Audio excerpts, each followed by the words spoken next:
J'espère que vous allez bien. Aujourd'hui, je vous propose de nous retrouver pour une vidéo spéciale génération de photos par IA. Alors déjà, ça fait un petit moment que je vous ai pas partagé de contenu par ici, donc je suis désolée, j'ai pas eu beaucoup de temps. Et je me suis dit que ça pourrait être intéressant de vous partager ma méthode parce que je me rends compte que même entre freelance, c'est vraiment quelque chose que je trouve moins intéressant à titre perso, de savoir comment les autres travaillent. Et je vois que c'est également le cas pour mes collègues, donc je me suis dit pourquoi pas. Donc aujourd'hui, on va parler de génération de photos, c'est-à-dire comment globalement vous pouvez générer des contenus et des photos grâce à l'IA. Je vais vous montrer les outils que moi j'utilise, ma méthode pour générer des photos qui, en tout cas, je trouve et je l'espère que vous trouverez aussi, ont un résultat plutôt naturel. Et c'est parti. Alors, première chose, déjà, je vais vous quitter cette fenêtre. Première chose et première question, du coup, quel outil j'utilise pour la génération de photos? Moi, j'utilise Firefly. Ce qu'il faut savoir, c'est que donc Firefly, pour quand même un peu de contexte, c'est un outil de la suite Adobe. C'est un outil que vous pouvez utiliser si vous avez un abonnement. Autrement, enfin gratuit, je veux dire, mais vous allez être limité dans le nombre de générations. Ça va être exactement le même cas que ce soit sur ChatGPT ou autre. Mais vous allez voir que de toute façon, ce sont les mêmes moteurs. Dans tous les cas, donc moi je suis passée au format, enfin l'abonnement payant. L'abonnement payant, pour vous donner une info, il me coûte 11 euros par mois et j'ai plusieurs milliers de crédits qui sont donc crédités chaque mois, sachant qu'une génération va vous demander 20 crédits. Donc moi j'ai pris le parti de supprimer, en tout cas ouais, de suspendre tous les abonnements que je pouvais avoir sur les autres IA que j'utilise, et vous allez voir que j'en utilise aussi en complément de celle-là, mais en version gratuite, pour me concentrer finalement que sur la partie génération de photos, parce que c'est vraiment ça qui va m'aider et me faire gagner du temps au quotidien. Ce que je trouve vraiment intéressant, et pour commencer quand même par un petit disclaimer par rapport à la génération de photos sur l'IA, et je parle bien de photos et non pas de génération de visuels, parce qu'on voit vraiment tout et n'importe quoi passer en ce moment sur les réseaux sociaux. Moi, je sais pas vous, mais j'ai vraiment développé une sainte horreur de tous les contenus qui sont générés avec ChatGPT. Je trouve qu'ils se ressemblent tous. Je trouve que ils sont horribles, illisibles. Là, pour le coup, c'est un peu une prise de position, mais j'en profite aussi parce que je trouve que ça dénature complètement le web. Je pense que les gens commencent à en avoir ras-le-bol aussi, et que du coup, ça dessert vraiment votre marque et le côté authentique quand vous passez par des outils que tout le monde utilise, et finalement, vous allez vous retrouver avec les visuels que tout le monde génère, quoi.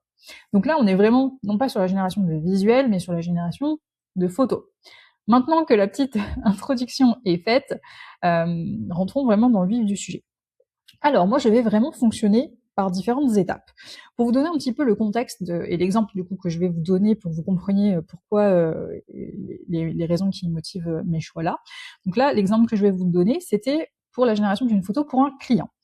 Je trouve que la génération de la photo générative avec l'IA, le gros avantage, et surtout pour nous en Calédonie, c'est que ça va nous permettre quand même d'avoir des résultats qui vont être un petit peu proches, un peu plus proches quand même de la réalité, c'est-à-dire, contrairement à des photos libres de droit que vous allez pouvoir trouver sur Internet, où les gens sont généralement, pas faire de clichés, mais soit trop blancs, soit trop noirs, c'est pas évident de trouver des gens, des populations sur lesquelles on s'identifie. Donc pour moi, c'est vraiment le côté très positif de l'IA, de 1, et de 2, ça va vous permettre aussi de libérer un peu votre créativité, de vous permettre de générer des contenus que vous n'aurez pas forcément créés en temps normal, parce que vous auriez passé beaucoup de temps, beaucoup d'heures, et que forcément, quand on est dans une logique on va dire de productivité, à un moment donné, il faut faire des choix. On peut pas non plus passer 3 heures à faire un contenu pour un réseau, parce que sinon, c'est vraiment, ça prend trop de temps, quoi. Donc voilà un peu pour l'introduction. Donc là, le client en question, enfin le projet sur lequel je travaillais, de toute façon, je vais vous montrer un peu mon historique, vous le voyez, de génération. C'était à partir d'un produit. Donc j'ai travaillé à partir d'un arrivage pour une cliente qui m'a dit voilà, on a reçu ci, ça, ça et ça, et l'objectif c'était de créer un contenu pour ce produit-là. Donc le produit en question, c'était cette brume, qui est la Maresol. Je connais pas, c'est une brume parfumée. Et si vous voulez, la première chose que j'ai faite, c'est que je suis allée chercher le pack shot, donc le visuel, directement sur Google. Donc j'ai tapé tout simplement la référence, le nom de la marque, et j'ai enregistré ce fichier-là, ce qui me permet d'avoir uniquement la brume, sans rien à côté. Et vous allez voir que c'est très important pour la suite. Donc ça, c'était vraiment, on va dire, ce qui va me permettre d'avoir le contenu, parce que ce que je veux, c'est à terme, insérer cette brume-là sur la photo que je vais générer. Je vais vous montrer comment je m'y prends. Une fois que ça c'est fait, ce que je vais faire, c'est que je vais aller chercher de l'inspiration pour me dire, ok, quel type de contenu j'ai envie de créer autour de cette brume. Donc là, ça va vraiment être, on va dire, un travail autour des mots-clés, c'est-à-dire qu'est-ce que je vais taper pour trouver une idée autour de ce contenu-là. Donc là, typiquement, je crois que j'ai tapé brume parfumée ou scented quelque chose en anglais. Moi, je cherche toujours mon inspiration sur Pinterest. On va dire que c'est vraiment mon premier terrain de recherche, d'expression. C'est je vais taper le nom du produit, des ambiances, summer, et je vais partir de là. Sachant que là, le client pour lequel je travaille est à Tahiti, donc encore une fois, on est sur une cible plutôt locale, enfin un truc dans les îles, quoi. Et je vais vous montrer, je vous fais gagner un peu de temps quand même, la photo du coup d'inspiration que j'aimais bien, qui est celle-là, qui est très probablement un contenu généré par IA aussi, hein. Mais que je trouvais très sympa avec le côté soleil, la brume parfumée qui dépasse de la poche, la noix de coco, le maillot. Alors le seul truc que j'appréciais pas trop sur la photo, en tout cas que je voulais éviter, c'était le côté string, ficelle là qui dépasse. Mais autrement, je trouvais l'inspiration assez sympa. Et vous voyez, en fonction des contenus que vous allez taper dans la barre de recherche, après vous cliquez sur un contenu, et vous allez avoir plein de suggestions. De manière générale, sur Pinterest, c'est vraiment le site sur lequel vous allez pouvoir trouver des trucs qui sont très très sympas. Donc, n'hésitez pas à aller y faire un tour. Vous verrez que vous aurez de quoi réfléchir. Donc, globalement, une fois que j'ai mon produit, donc première étape, je vais chercher mon produit. Deuxième étape, je cherche une photo d'inspiration. Troisième étape, je vais travailler sur un prompt. Et pour travailler sur ce prompt, je ne vais pas l'inventer de ma petite tête, je vais utiliser l'IA. Alors moi j'utilise Claude, ça peut être ChatGPT, ça peut être Claude, peu importe, là c'est vraiment vous en fonction de vos habitudes. Mais ce que je vais faire, c'est que je vais faire un clic droit, copier l'image, et je vais aller sur Claude, et je vais lui demander de me donner un prompt. Donc là vous voyez, j'avais quand même pas mal de produits sur lesquels j'avais travaillé avant, je vous montrerai un peu sur Firefly. Mais donc globalement je lui ai mis la photo ici, et je lui ai dit on garde l'esprit plage, la noix de coco, mais juste un peu moins sexy. Bon, vous voyez aussi la manière dont je lui parle, c'est très personnel, c'est très tutoiement, hein. Je me formalise pas sur la manière dont je lui parle. Et il me propose un prompt qui est généralement en anglais. Donc après, tout ce que j'ai à faire, c'est de regarder un petit peu donc le prompt. Évidemment, vous pouvez lui demander un prompt en français. Moi, je travaille en anglais, mais si vous êtes plus à l'aise en français, évidemment, il n'y a pas de souci. Donc si on regarde un petit peu et qu'on décompose, on va dire, la manière dont le prompt est fait, on va avoir donc close-up, donc c'est vraiment plan rapproché, photographie de la vie de tous les jours avec une femme qui est bronzée. On voit vraiment uniquement le dos et les hanches, qui porte un jean taille haute, une ficelle de maillot qui est apparente. On voit la bouteille de parfum qui sort, enfin la brume parfumée qui sort de la poche. Et elle porte une noix de coco sur le côté avec une paille. En fait, il a analysé le contenu tout simplement et ensuite il va sortir les mots.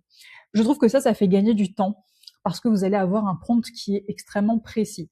Si vous créez votre prompt en partant de zéro, vous aurez forcément quelque chose de moins spécifique que ça. Et nous, notre objectif, c'est vraiment de lui apporter un maximum d'informations pour avoir un résultat qui va nous convenir tout de suite. Donc là, dans les détails, vous allez voir notamment cette partie-là, donc lumière naturelle, plutôt golden hour, donc c'est la golden hour, c'est l'heure dorée en photographie, c'est l'heure à laquelle vous allez vraiment avoir de belles couleurs.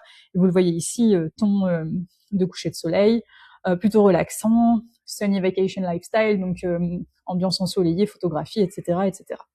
Voilà un petit peu le prompt que je vais avoir. Une fois que j'ai ça, je vais le copier et je vais aller sur Firefly. Donc dans la partie générée, je vais re-rentrer dans ma génération parce que vous allez voir que j'ai eu 2 résultats qui ont été générés avec voilà. Donc ça c'est le premier prompt que je lui ai sorti, que vous retrouvez directement ici. Et ce que j'ai fait, hop, je vais me déplacer, c'est que ici, dans l'image de référence, je ne vais pas lui donner l'image que j'ai trouvée sur Pinterest. Je ne veux pas l'embrouiller. Je trouve que plus vous mettez d'images de référence, plus ça a tendance à l'embrouiller. Surtout surtout quand vous voulez intégrer des produits avec des marques dessus qui ne doivent pas être dénaturées, parce que c'est un peu le problème de l'IA. ChatGPT, il a pas trop ça, mais sur les autres, ça peut vite être un risque, c'est-à-dire que vous allez vous retrouver avec des produits dont le nom est complètement tronqué, où il y a des modifications qui ont été faites. Donc moi, j'essaye vraiment de lui donner le moins d'informations parasites possibles et de vraiment me concentrer en fonction de ce que je veux. Donc là, la seule photo de référence que je lui ai mis, c'est la fameuse photo de mon packshot, donc la fameuse photo de la brume parfumée. Et vous pouvez voir que ça, c'est le tout premier résultat qui m'a généré. On va zoomer un petit peu. Alors, sur cette photo, il y avait pas mal de choses. Il y a des choses qui sont très bien, il y a des choses qui m'allaient un peu moins. Ce qui m'allait pas, c'est le côté la ficelle là du maillot en haut qui est coupée du coup puisqu'il n'y a pas le nœud comme ce serait le cas sur une vraie photo. Et je sais plus trop d'ailleurs ce que j'avais d'autre à lui dire. C'était non, bah il y avait que ça, je crois. Voilà. Donc en fait, quand j'ai eu ce premier résultat, j'ai regardé, j'ai analysé ma photo et je suis retournée sur Claude et je lui ai dit alors voilà, qu'on voyait pas assez la brume par rapport à la photo, je trouve qu'elle n'était pas assez mise en avant dans le côté, on va dire close-up, plan rapproché, et il manquait le nœud à l'arrière de son dos. Du coup, à partir de ces remarques-là, il m'a refait un prompt. Alors pareil, évidemment, ça c'est des choses qu'il faut prendre le temps de relire. Mais en partant de là, du coup, je vais repartir sur mon autre photo et sur le deuxième résultat. J'ai modifié donc le prompt, voilà, et là vous voyez que il y a deux choses qui ont changé, donc la bouteille, qui est beaucoup plus visible par rapport à ça, et le nœud du maillot, où on a un vrai nœud de bikini au lieu de juste la lanière. Et voilà, c'est tout. Globalement, je fais comme s'il y avait plein d'autres trucs après, mais bon, globalement, en fait, c'est tout. Donc voilà le résultat final. On voyait qu'il y a un petit peu plus, on voit beaucoup plus la brume. Encore une fois, le nœud de maillot, c'est un vrai nœud de maillot. Et ensuite, c'est à moi de jouer sur les proportions par rapport à, tu vas ajouter le logo de la marque, etc., pour avoir vraiment quelque chose de fini. Mais voilà globalement comment, à partir simplement d'une photo et d'un contenu, on va pouvoir générer des photos. Donc ça, c'est ma manière de travailler. Donc je me suis arrêtée là puisque le résultat me convenait. Je vais vous montrer d'autres exemples. Donc là, par exemple, donc ça, c'est un autre contenu que j'ai généré avec l'IA. Donc pareil, pour toujours la même boutique à Tahiti, avec un produit et une mousse nettoyante pour le visage, toujours en essayant d'avoir quand même un résultat et, on va dire, une personne qui ressemble à la cible, c'est-à-dire côté tahitien, etc. Donc j'aurais pas mis une blanche, quoi. Encore une fois, excusez-moi pour les clichés. Mais même procédé. Je suis allée sur Pinterest, j'ai cherché une photo d'illustration qui me plaisait, j'ai récupéré le packshot du produit directement ici et j'ai fait le test. Et voilà globalement ce qui m'a sorti. Quand je vous dis j'ai fait le test, c'est-à-dire que évidemment des fois entre ce que vous testez puis ce qui se passe, c'est pas forcément le résultat final. Là vous voyez, j'ai fait quelques essais quand même avant d'arriver à ce résultat-là. Au début, je suis partie juste sur un côté mousse, j'aimais bien le côté texture, je trouvais que ça faisait trop chimie. Ensuite, je suis partie là-dessus, mais le côté lait, enfin j'aimais pas, en fait, je trouvais que ça faisait plus un truc de bouffe que le côté vraiment soin. Et au final, ça a été donc le résultat, on va dire, terminé avec la tahitienne et avec la brume. Voilà pour vous donner un peu quelques exemples de comment, à partir d'une idée, on peut travailler pour avoir des résultats qui vont être sympas. Ce que je peux vous montrer aussi, c'est... alors, je peux vous montrer aussi des exemples ratés. Ça, par exemple, c'est des contenus que j'avais rédigés, enfin, que j'avais testés pour les margarines Flora, avec le petit beurre à l'intérieur et le côté vraiment familial. Et encore une fois, avec des personnes qui ressemblent finalement, c'était la margarine. Donc voilà, globalement, ma méthode, en tout cas pour générer des contenus. Donc si je résume, j'utilise Firefly et j'utilise surtout en intermédiaire un modèle comme ChatGPT ou Claude pour générer des prompts. Première étape, je vais chercher le produit sur Internet. Deuxième étape, je vais chercher une photo d'inspiration. Troisième étape, je travaille sur Firefly et en fonction des résultats, j'ajuste mon prompt. Voilà, j'espère que cette petite vidéo vous aura plu. Et si vous avez des questions, n'hésitez pas à répondre à ce mail, je me ferai un plaisir d'y répondre. Encore une fois, c'est ma méthode, il en existe probablement autant qu'il y a de personnes. En tout cas, c'est celle, moi, que j'ai, parmi tout ce que j'ai pu tester ces dernières semaines, derniers mois, c'est en tout cas ce qui fonctionne le mieux pour moi. Voilà, merci à tous et je vous dis à très bientôt.